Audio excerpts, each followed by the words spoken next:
This is everything important that happened in 2024 for WWE and wrestling in general, month by month. Let's jump in, starting with... Well, day one happened. Do you remember what happened on day one? No? Well, alright. Jinder Mahal was cutting a promo about, I guess, how bad AEW is, and then The Rock came back and beat him up. Surely this was just a one-time thing, right? Should The Rock sit at the head of the table? Ah, I see that's what we're going with. Well, let's fast forward to the Royal Rumble, where we have Cody Rhodes and Bayley winning their respective Royal Rumbles. Cody Rhodes pointing at Roman. That's pretty much the match, right? Logan Paul retains the US Championship in a pretty creative way, to be honest. And Roman Reigns retains, like he always does. Whoop-de-fucking-do. However, a big thing happened on this show.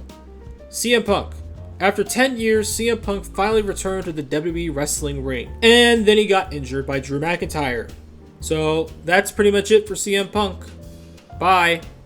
At the same time of the Royal Rumble, WWE also announced a massive deal with Netflix worth like $500 million or something insane like that. So in other non-WWE news, Impact Wrestling rebranded back to TNA. You know, I feel like I'm forgetting something. Some big story that broke in the month of January that caused a massive nuclear bomb to set off on WWE's head. Oh yeah, you. During Royal Rumble weekend, the massive bombshell by the New York Times dropped on Vince McMahon, John Laurinaitis, Brock Lesnar, and the WWE. This debacle led to Vince McMahon resigning, Brock Lesnar basically being removed from all television, and Johnny Ace getting fired, which no one gives a shit about. Vince McMahon is now fully gone and now blackballed from the industry. Good. Fuck him. He's fucking trash. Well, February had a massive show for SmackDown.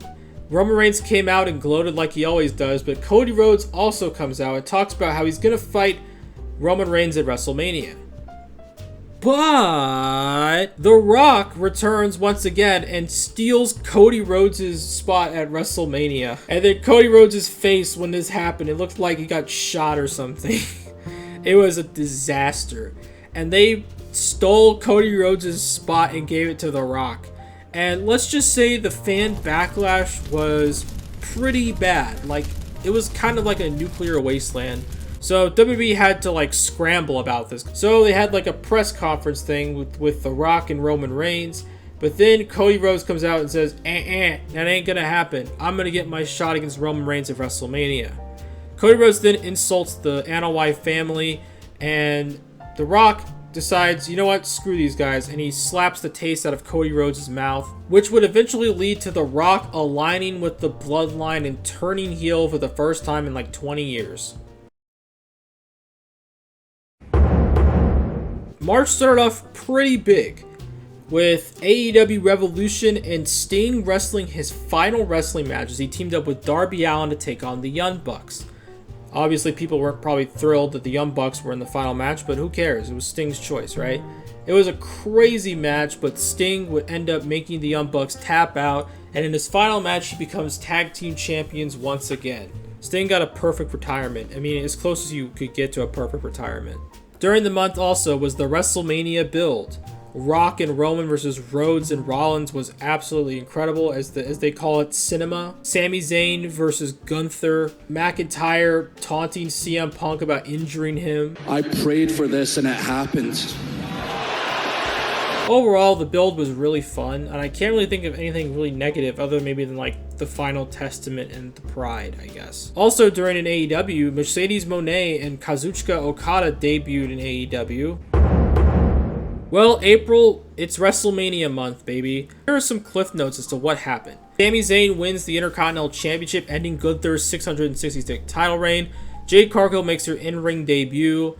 IShow's Speed appeared to help Logan Paul retain his championship, but he ate an RKO, so, you know, all is right with the world when influencers get beat up. Drew McIntyre wins the World Championship from Seth Rollins, and then loses it via a cash-in from Priest and CM Punk interference. The tag titles were split up.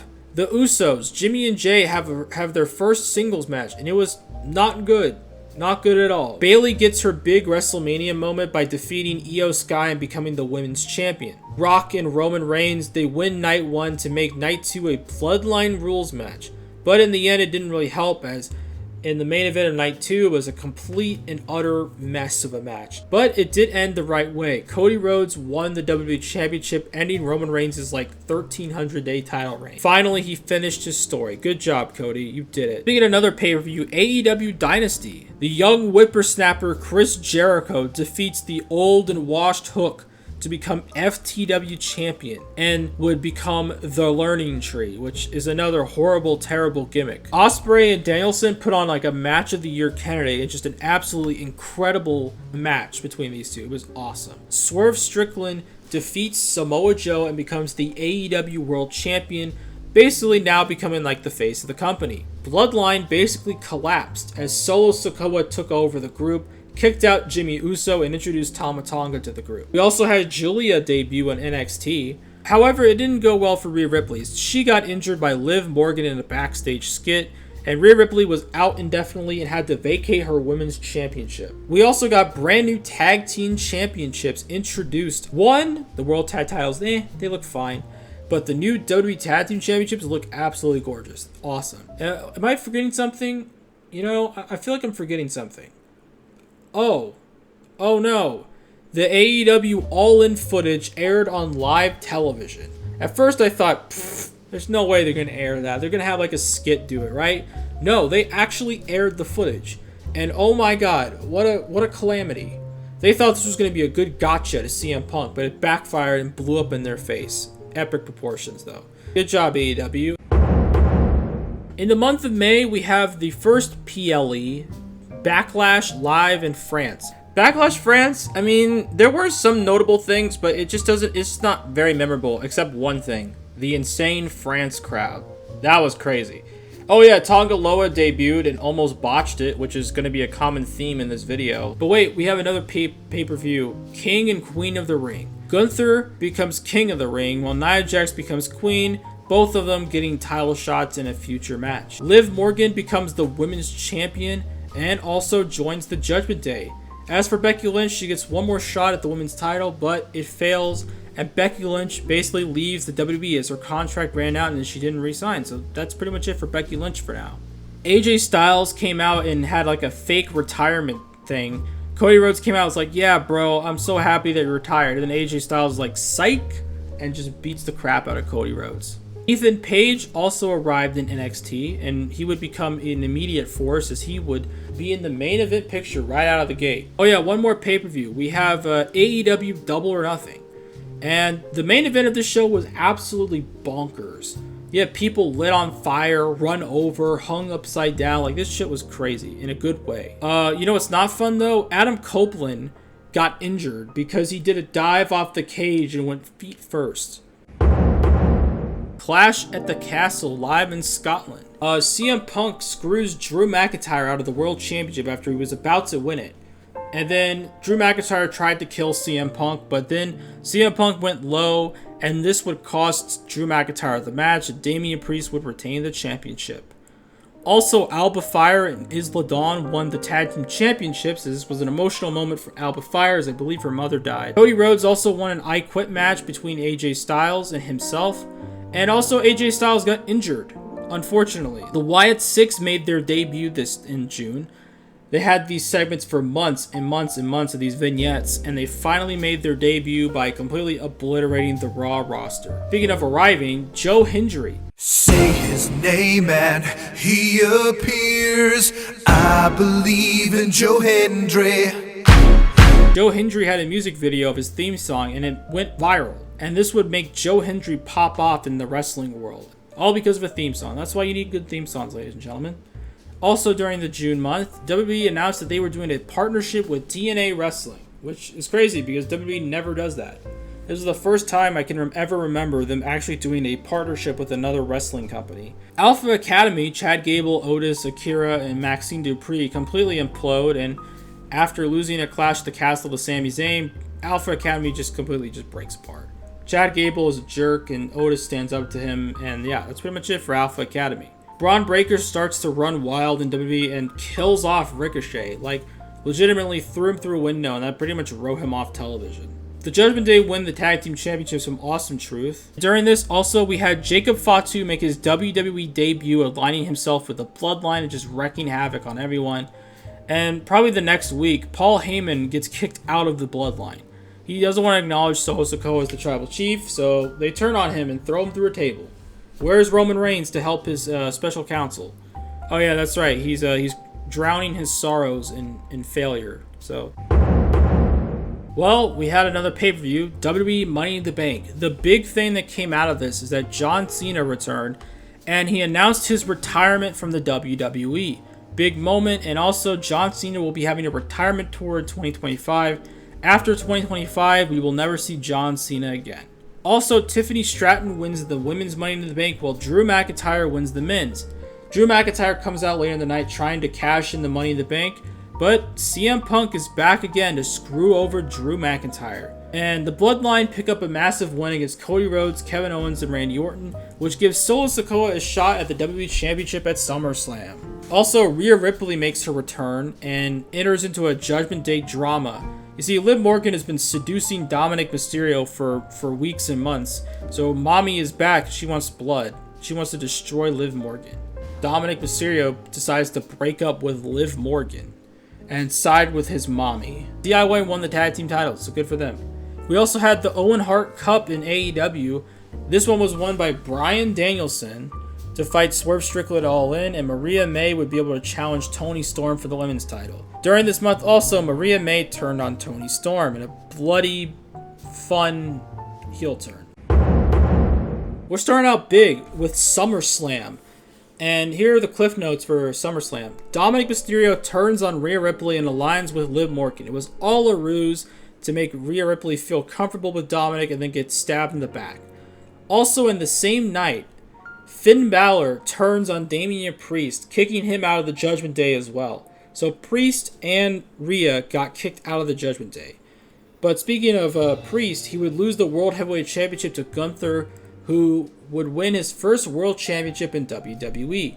Braun Breaker becomes the Intercontinental Champion.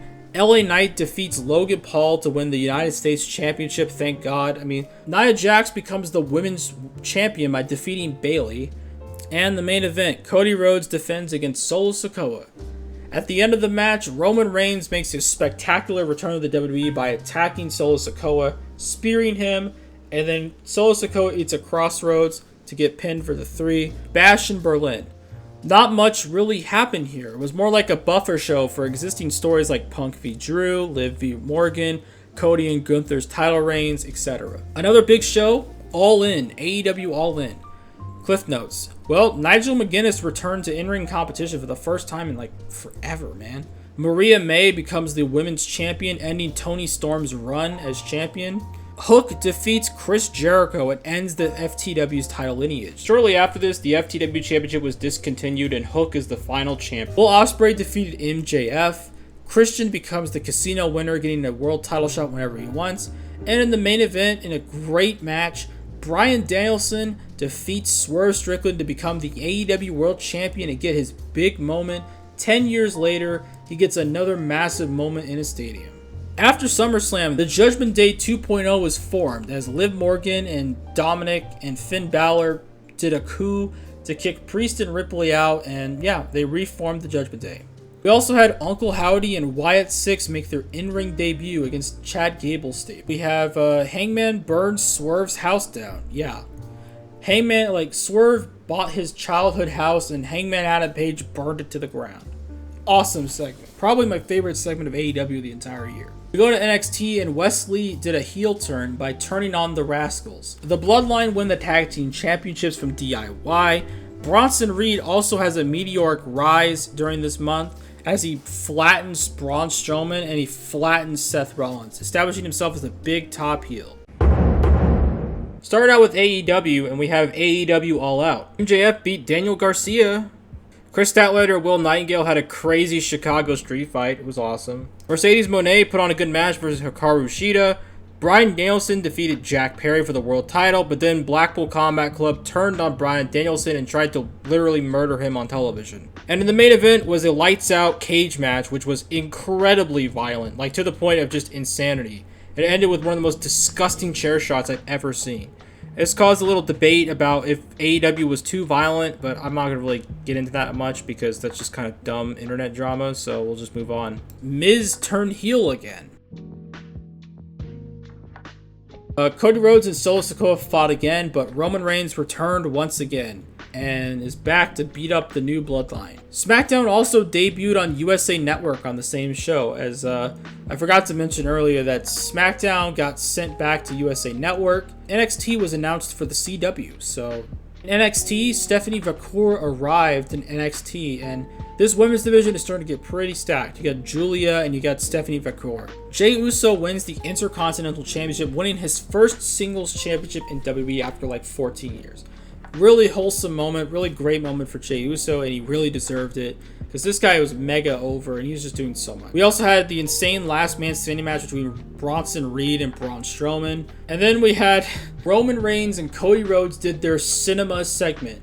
This kind of cheesy, over-the-top cinematic cutscene thing where it's overproduced, and I get it's Roman Reigns, he really likes doing this, but it's just kind of I just don't understand the cinema of the bloodline, but it's just not I just don't really care about this kind of stuff, to be honest. We start off pretty strong as WWE presents Bad Blood, where the big thing of the show, there's two. The first match was Drew McIntyre versus CM Punk, Hell in a Cell, to finally settle their feud once and for all, and it ended in a bloody, violent match that was just absolutely glorious. Great payoff to the feud. CM Punk picks up the win. Feud of the year, match of the year. So all around great stuff. Rhea Ripley and Liv Morgan fought once again with Dominic in his shark cage. This kind of backfired because Rhea Ripley got too cocky and beat up Dominic. Raquel Rodriguez returned and helped Liv Morgan, but yeah, I mean, at this point, the Rhea versus Liv and Priest versus Judgment Day feud is starting to kind of sour on me. It's just dragging on for too long. The main event, Cody Rhodes and Roman Reigns became like a super tag team to take on the Bloodline. In the end, the big baby faces would defeat the Bloodline once again, and Roman Reigns, you know, is what is. But that's not the end of this show. The Rock returned, and yeah, The Rock came back, he did his pose, and he just stared at Reigns and Cody, and then he left. And that was it. Like, nothing happened. Nothing came of this at all. It was like, what the nothing happened. It's insane. It's stupid. Like, he just came back to get a payday and then left. And then he's been gone since the end of the year. So, thanks, Dwayne.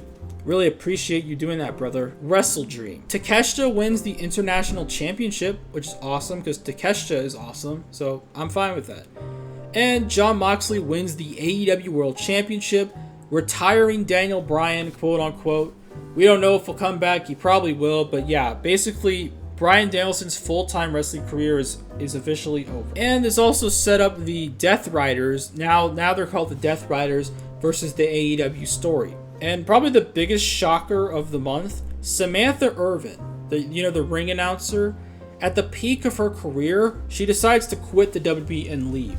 She leaves the WWE and, yeah, she basically left because she wasn't happy of her spot, which is insane. She was like the premier ring announcer of WWE and just leaving. TNA, yeah, we're going back to TNA. They had their big WrestleMania event, Bound for Glory. Joe Hendry was going to fight Nick Nemeth, or Dolph Ziggler, for the TNA World Championship. Now you think that Joe Hendry would win the big one. You know, with his popularity, him being the most popular guy in TNA, he would win the TNA World Championship, right? Right? No. It's TNA. What do you expect? They had Nick Nemeth win and beat Joe Hendry clean. Unbelievable. LOL TNA out the ass. They blew it. God, I love TNA, man. They're so awesome. Another big moment for AEW is that they announced their media rights deal with Warner Bros. Discovery.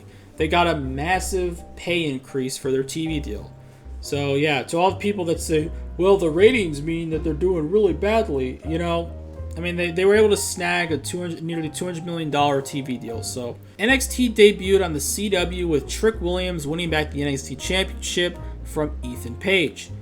Also, during this time is when the AEW ratings kind of collapsed. And I know I just made a joke about how that doesn't matter in the grand scheme of things.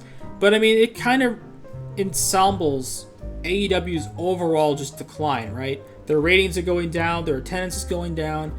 And they're finally deciding to go to smaller venues, but hopefully they can get back on track. Also, Braun Breaker wins back the Intercontinental Championship, and the Motor City Machine Guns made their WWE debut, which is awesome because these guys are awesome. They're a great tag team and they deserve it. First off, let's just start off with Crown Jewel. It was a massive filler show. Rhodes and Liv Morgan became Crown Jewel champions, and that's pretty much it. Like, legitimately filler. Alright? Let's move on to Survivor Series. The women's War Games match started the show, and the Team Babyfaces win. And nothing really changed because, yeah, there was just not many stakes in this match. Nakamura wins the United States Championship from LA Knight, shocking me. I was like, what the hell? Nakamura actually won? That's crazy. Gunther retains and Breaker retains their championships. Whoop-de-fucking-do. In the main event, the OG Bloodline took on the New Bloodline. And in the end, the OG Bloodline would systematically destroy Solo Sikoa and defeat him. OG Bloodline pick up the win in War Games, and CM Punk is talking about a favor from Paul Heyman. So I don't know what that's about, but yeah, OG Bloodline won. We also had a bunch of injuries because of this match. Bronson Reed fucked up his foot, and he's going to be out for quite a while, unfortunately. Jimmy Uso broke his toe, and Tonga Loa tore his shoulder out. So yeah, a lot of injuries in War Games. Moving back to AEW Full Gear, I mean, the big talk of this night was Big Boom AJ and the Costco guys. They were the big surprise of the night, and people were having a lot of fun with that shit. But we'll just go over, we'll spitball everything else. Kyle Fletcher defeated Will Ospreay. Daniel Garcia won his first championship, for the 10 fans of Daniel Garcia. The Hurt Syndicate, specifically Bobby Lashley, defeated Swerve Strickland. And Jon Moxley defeated Orange Cassidy. And no one cares, because no one cares about Orange Cassidy. AEW got themselves into a bit of drama as there was a massive Ricky Starks situation. Ricky Starks and it's just not being booked for whatever reason, and it seems like Tony Khan has it out for Ricky Starks. I don't know what's going on there. Rich Holland ended Chase U University. Yeah, Rich Holland killed off one of NXT's most beloved acts. Good job. The Motor City Machine Guns won the Tag Team Championships. That's cool. And NXT goes ECW. They go ECW for one night, bringing back RVD, the Dudleys, etc. There was more Roman cinema, because everyone loves Roman cinema, at least the Bloodline fans do. We also had some new championships. The Women's Mid-Card Championships were announced. The US title and the IC title were announced for the women. Kevin Owens turns heel fully and pile drives Randy Orton, writing him off television for the foreseeable future. And Kevin Owens just being a menace he hates Cody Rhodes. He just hates him. WWE Hall of Famer Donald Trump becomes the 47th president of the United States. For all the Donald Trump, guys that love him in his WWE role. Also, former WWE CEO Linda McMahon becomes the Secretary of Education. As of this recording, it's still going on. This is recorded on December 27th, so some things might be out of date, but we'll try to sum it up as quickly as possible. WWE had Saturday night's main event, which was kind of lame. Nothing really happened except one thing in the main event. Cody Rhodes won after using a chair, and Kevin Owens decided to pile drive Cody Rhodes in the mat. He took the Winged Eagle WWE Championship and is now running around acting like he's the WWE Champion. Well, poor Cody Rhodes is out with an injury. Injury in quotation marks. This was also the month where Rey Fenix got himself into a bit of drama. Rey Fenix basically said that the working conditions at AEW were inhumane, which is a pretty bold claim. And it seems like it was a bad call because he took down the tweets. Pentagon Jr. is also WWE bound, while Rey Fenix is basically stuck in AEW for the foreseeable future. Big segment of the month, The New Day had their 10-year anniversary, and it looked like they were going to implode. But then Big E came out and was like, hey guys, I'm going to be your manager. And then The New Day were like, fuck you, Big E, you suck. You didn't do shit for us, so go away. And yeah, The New Day basically broke up, and Kofi Kingston and Xavier Woods became more united than ever in their hatred for Big E. The New Day have become a huge heel act, getting booed everywhere they go, and even their parents, even Dominic Mysterio is like, yeah, these guys suck. Drew McIntyre, after returning, goes on a revenge tour, getting revenge on all the people in the Workings match, both heel and babyface. AEW Rampage is dead. As of this Friday, this was the last AEW Rampage before they are taken off the air. But for the most part, AEW Rampage was just a dead show, so, it sucks for the talent that they don't have as much to fight for, but yeah. Tessa Blanchard made her return to TNA. Yeah, Tessa Blanchard, the girl that got fired 4 years ago for stealing their championship is now back in TNA. What a world.